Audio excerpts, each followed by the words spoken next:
Hello, my not friends. Today we're going to be talking about the story of Samuel. I hope you enjoy and learn a lesson. And don't forget, we're on the Triple M Show. And don't forget to subscribe. Our goal as children is to reach at least 100 subscribers. We'll even make a whole video about us rejoicing for 100 subscribers. We'll be so happy. Yeah, and we'll even make a party. You little mahukas. Now let's begin with the amazing story of Samuel. There was a man who had 2 wives. That's mind-blowing.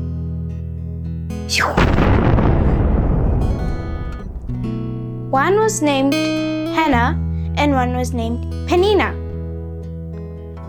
Hannah had no kids, but on the other hand, Peninnah had kids. Ooh, that sounds like bullying.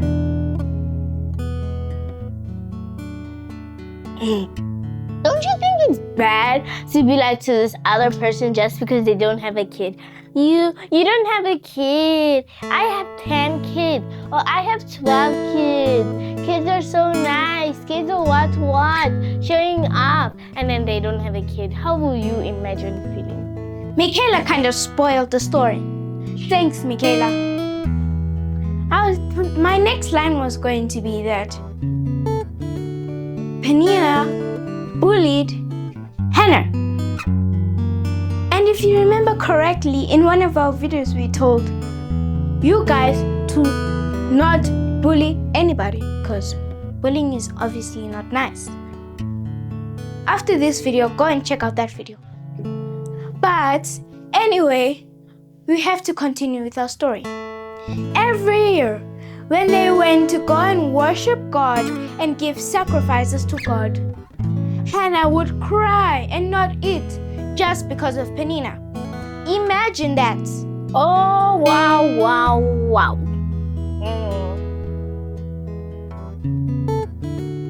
Imagine you not eating like for 100 years. Wouldn't you be like, you'd be like, you'll be so sick, you'll be weak, and then until the day comes when you really get this thing, that's when your body starts functioning and you start eating. Hannah would go to the temple and she would cry. And Eli secretly would watch her cry. And Hannah would be pleading to God for a gift of a baby boy. And Eli prayed for Hannah to have this baby boy. And it happened. Yippee! It happened. If I was her friend, this is what I was going to do. Here you go. Congratulations on your baby boy. Here you go. Here's a flower as a present. Here you go. You're welcome. Thank you so much. I really appreciate this gift. Oh, well, I understand what you mean. But I wouldn't actually give flowers as a gift to a baby boy. That's just hilarious. I'd rather give clothes or stuff.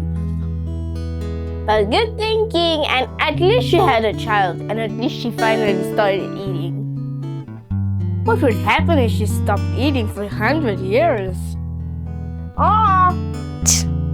She named this special little baby boy that she pleaded from God, Samuel, because she asked of it from the Lord. And in her prayer, she also mentioned that she was going to dedicate this boy to God.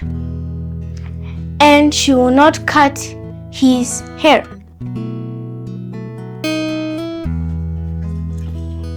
Okay, that's amazing. I never knew a boy actually could grow their hair, but I did know maybe you could give your baby to God, of course. In this next scene, it's mind-blowing. Samuel and Eli were sound asleep one day, when suddenly a voice called Samuel, saying, Samuel, Samuel, awake, Samuel. Samuel rushed to Eli, and he said, Master, did you call me? Eli was like, no, I did not call you. Go back to sleep, he said. Then Samuel went to bed.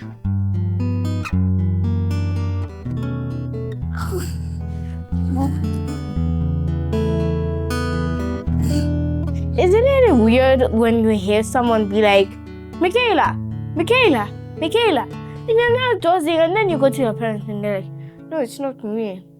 Imagine, then what happens next? Let's find out. Now for the second time, the same thing happened again.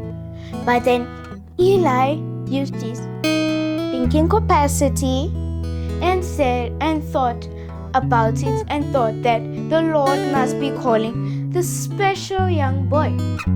Then he told Samuel, the little boy, to say, Yes, Lord, your servant is listening. So then he went to sleep, and then he heard the voice again. I wonder who it could be. Samuel, Samuel, awake, Samuel. You wonder really who it could be? Well, I want to really find out. Girl, get on to the story. Let me get this robot starting.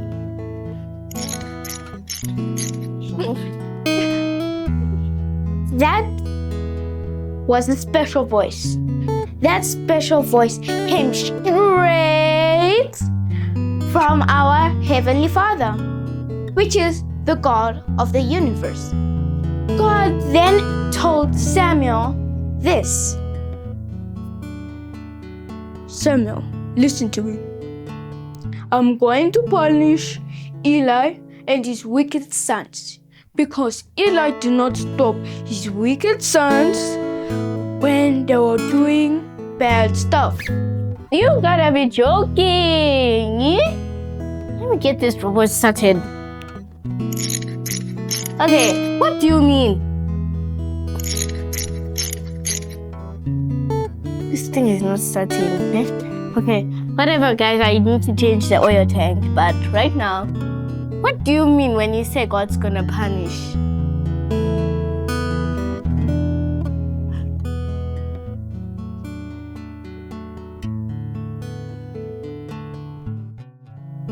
God was going to punish these people. I'm not going to spoil it because I want you guys to think about it. Think for a moment. What would God do? Will He take them to the naughty corner? Will they take them to jail? Oh, I forgot. I don't even know in those days if there was a jail. Let's find out. So, after that, the next morning, Samuel was doing the usual, of course, his normal routine. Then Eli was asking, Samuel, what did the Lord say to you? Samuel was scared to tell Eli. He was afraid. Imagine you shivering. But then he finally told Eli what God had told him. Eli was I don't even know what was expression. Maybe he was sad, maybe he was angry, maybe he was disappointed, or maybe he knew that something was coming. But Eli said that let the Lord do what He wants to do. Let's see. What do you guys think? What would God put them in? Maybe... I actually don't know.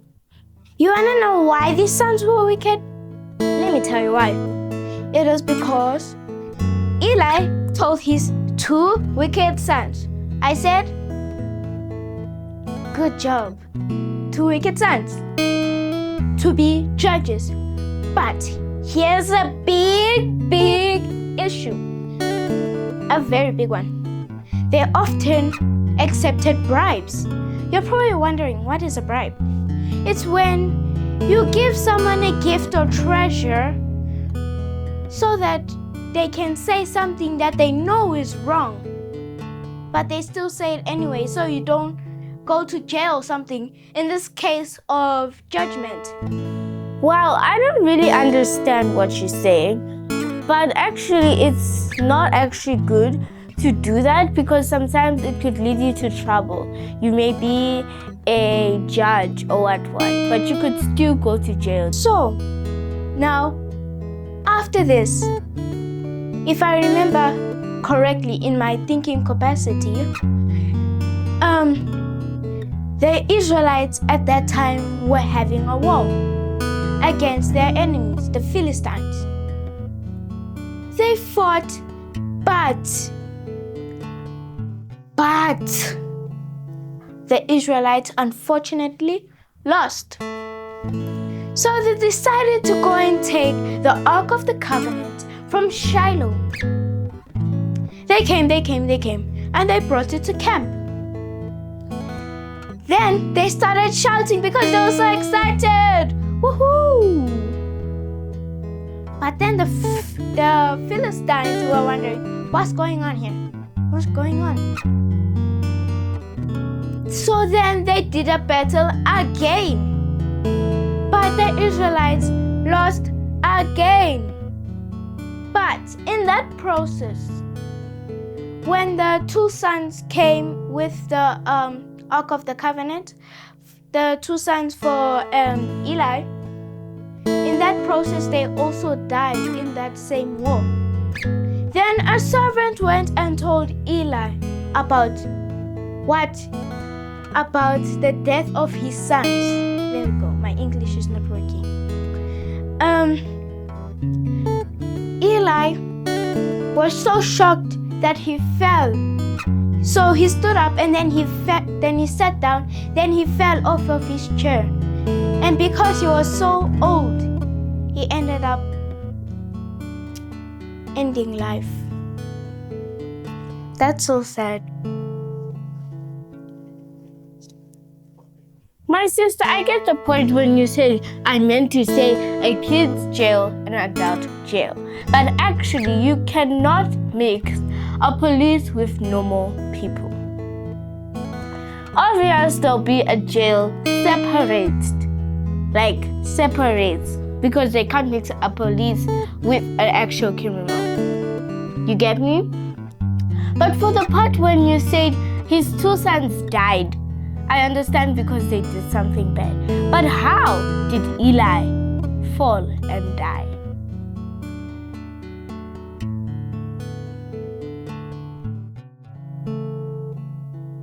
Michaela is getting everything wrong. It's like you marking a test and then you fail. 0 out of 10. Yo, Michaela, what I meant to say, how does police have to deal with our story at this time of hour? Hey, let me explain it to you nicely. You get a jail. What if the police is a secret criminal but acting like a police? You see, they can still go to the jail for criminal. I don't even know if my English is working. You guys, please comment so that you can help my sister understand the story properly. Ay, hectic. But anyway, time for our conclusion. In conclusion, I would really like to say is that train up a child in the way that they should grow, so that when they're old, they'll never depart from it. If Eli just trained his sons, they would have had the better capacity to think for themselves, saying that this is right and this is wrong. So that when they were judges, they should have gotten to a point where they were supposed to understand what was going on in this situation. Basically, what I'm saying is what is right and what is wrong in the situation. So I think for me that's really important.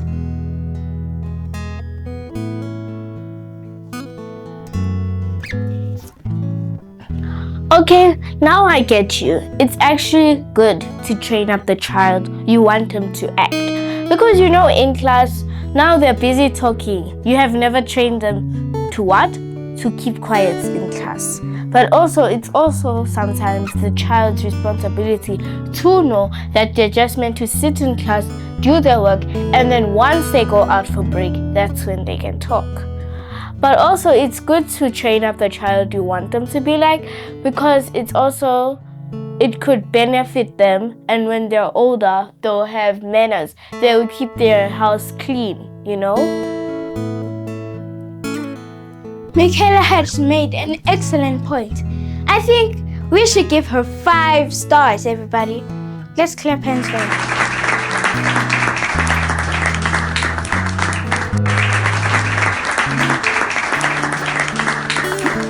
Good job, Michaela. I would like to thank you guys for watching today's video. Please, we really want to reach the goal of 100 subscribers. Please, guys, really make it happen. My heart would jump for joy if you do it. Thank you guys for watching. Till next time. Ciao.